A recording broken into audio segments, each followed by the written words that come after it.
मोहतरम सामीन, अस्सलामु अलैकुम वरहमतुल्लाहि वबरकातुहू। अल्लाह ताला फरमाते हैं, अल्लाहु खालिक़ु कुल्लि शैइन व हुवा अला कुल्लि शैइन वकील। अल्लाह हर चीज का पैदा करने वाला है और वही हर चीज पर कुदरत रखने वाला है।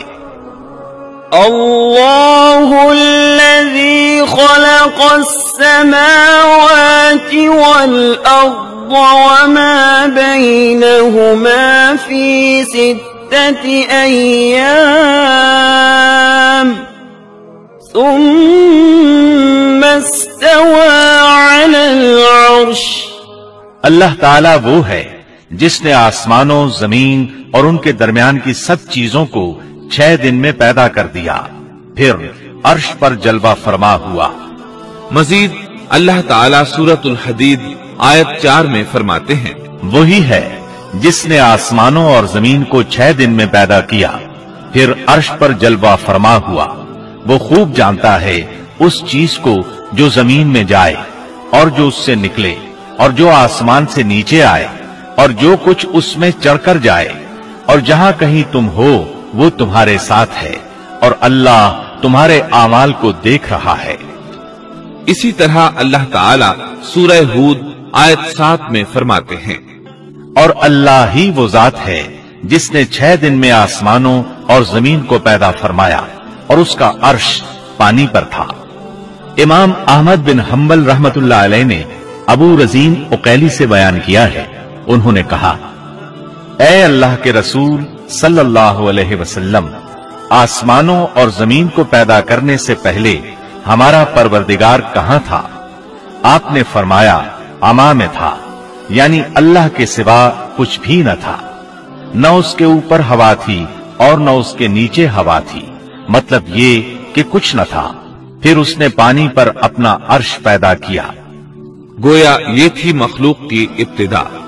इमाम अहमद, इमाम तिरमिजी, इमाम अबू दाऊद और बहुत से दूसरे मुहद्दिसीन रहमहुमुल्लाह ने सैयदना उबादा बिन सामित रजी अल्लाहु अन्हु की रिवायत बयान की है। वो कहते हैं, मैंने रसूल अकरम सल्लल्लाहु अलैहि वसल्लम को फरमाते हुए सुना। आप फरमा रहे थे, बिला शुबा अल्लाह ने सबसे पहले कलम को पैदा किया, फिर अल्लाह ने उसको हुक्म दिया, लिख। चुनाचे वो उसी वक्त चल पड़ा और क़यामत के दिन तक होने वाली हर चीज लिख दी। ये अल्लाह ताला का इल्म था जिसको कलम ने उसके हुक्म के मुताबिक लौहे महफूज पर लिखा।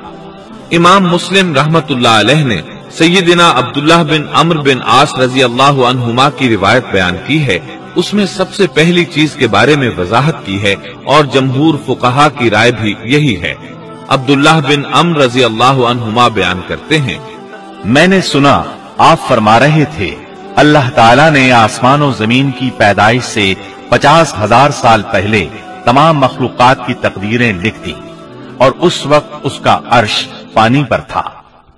इस हदीस मुबारक से वाज़ेह हो गया कि सबसे पहले पानी और फिर पानी पर अर्श पैदा किया गया, फिर कलम की पैदाइश हुई, उसने तकदीर तहरीर की, फिर आसमान और जमीन की तख्लीक हुई। और जिस हदीस में आया है कि इब्तिदा में कलम को पैदा किया गया, उसका मतलब ये है कि इस जहान की मखलूकात में सबसे पहले इसका नंबर है, न कि बाकी तमाम जहानों की मखलूकात में पहला नंबर है। और इसका तज़किरा बुखारी शरीफ की इस हदीस में है। यमन से आए हुए एक वफ्द ने रसूलुल्लाह सल्लल्लाहु अलैहि वसल्लम से कहा, हम आपके पास दीन की समझ और इब्तिदाई खलक के बारे में पूछने के लिए आए हैं। ये कि सबसे पहले क्या चीज थी? आपने फरमाया, अल्लाह था, उससे पहले कोई चीज न थी, उसका अर्श पानी पर था, फिर उसने लौहे महफूज पर हर चीज लिख दी और आसमान और जमीन को पैदा किया। यानी इब्तिदा में पानी पर अर्श की तख्लीक हुई, फिर कलम की पैदाइश हुई, उसने सब कुछ लिख दिया।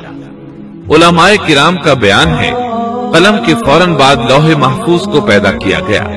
चुनाचे कलम ने लौहे महफूज में हर चीज लिख दी। इसके बाद कायनात की बाकी मखलूकात اور آسمان و زمین کی پیدائش معرض وجود میں آتی گئی۔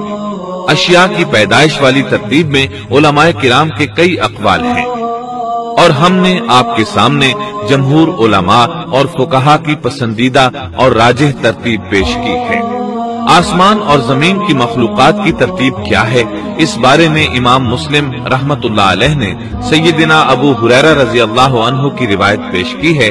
وہ کہتے ہیں، نبی اکرم صلی اللہ علیہ وسلم نے میرا ہاتھ پکڑا اور فرمایا، اللہ تعالیٰ نے ہفتے کے دن مٹی کو پیدا کیا، اتوار کے دن زمین میں پہاڑ، پیر کے دن درخت، منگل کے دن تکالیف، مصائب، جراثیم اور بیماریاں، بدھ کے دن نور کو، جمعرات کے دن زمین میں چوپایوں کو پھیلا دیا، اور تمام مخلوقات میں جمعے کے دن کی آخری گھڑیوں یعنی عصر سے رات کے درمیان میں آدم علیہ السلام کو پیدا کیا۔ مطلب یہ کہ ابتدائے آفرینش میں جن مخلوقات کی تخلیق ہوئی ان میں سے آخری مخلوق انسان تھا۔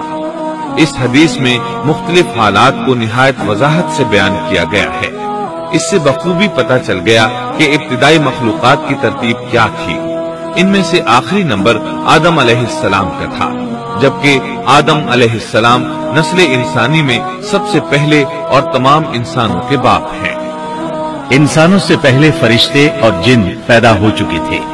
صاحب عقل مخلوقات میں سب سے پہلا نمبر فرشتوں کا، دوسرا نمبر جنوں کا اور آخری نمبر انسانوں کا ہے۔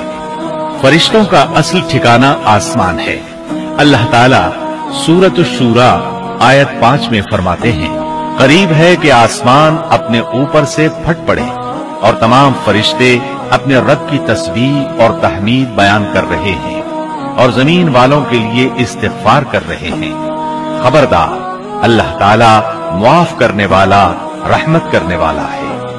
مسلم شریف میں ہے، سیدہ عائشہ صدیقہ رضی اللہ عنہا سے روایت ہے کہ نبی اکرم صلی اللہ علیہ وسلم نے فرمایا، فرشتوں کو نور سے اور جنوں کو آگ سے پیدا کیا گیا، اور آدم کو اس چیز سے پیدا کیا گیا جو تمہارے لیے بیان کر دی گئی، یعنی مٹی سے۔ فرشتوں کی تخلیق کے بعد جنوں کو پیدا کیا گیا۔ جنوں کو بھی انسانوں سے پہلے پیدا کیا گیا تھا، جیسا کہ اللہ تعالیٰ سورۃ الحجر آیت 27 میں فرماتے ہیں، اور اس سے پہلے جنات کو ہم نے لو والی آگ سے پیدا کیا۔ جنات کے بارے میں بہت زیادہ آیات و احادیث موجود ہیں۔ اللہ تعالیٰ فرماتے ہیں، اور جنات کو آگ کے شعلے سے پیدا کیا گیا۔